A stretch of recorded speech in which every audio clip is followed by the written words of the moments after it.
National Street Circuit came to a close on Sunday and brings an end to Maha, while the Italian changed to a new front fork on his M1, which has a different layout in the carbon. The Iwata factory were also spotted with Aprilia-style wings during the day. Luca Marini lap time from yesterday, but it was still good enough to see him claim P3 overall. The VR46 rider isn't the only GP22 inside the top 10, with Pecco Bagnaia and Johan Zarco also present as do work in Mandalika.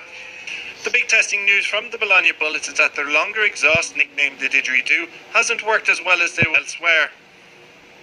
Continues his encouraging form to post the 7th best time of the pre-season, while also managing to try out different chassis for the GSX-RR.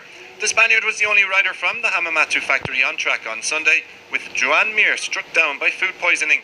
We wish the 2020 having a rider finish inside the top 10. There have been plenty of positive noises coming out of KTM, as they feel they've made a step forwards over the past 3 days on Lombok.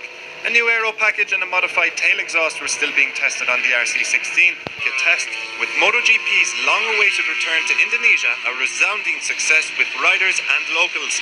Thankfully, we won't have to wait quite as long for the next hosting the second round of the 2022 championship.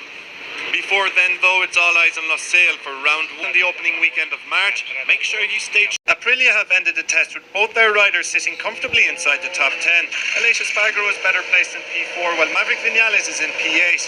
Both riders completed 20-lap race simulations. There were 2 different chassis fitted to the RSGPs as they looked to find the right setup. Continues his encouraging opening round of the year as the Premier Class's fastest rider, thanks to a 1:31.060. The Repsol Honda man admitted afterwards that he's never felt so fast and looks a real race contender on the revamped RC213V. It wasn't such smooth sailing on the other side of the Honda garage, with Marc Marquez hitting the deck at turn 2, but he still managed to claim. In LCR, there was also a crash for Alex Marquez, while Taka Nakagami put in 91 laps as he tested out a different chassis.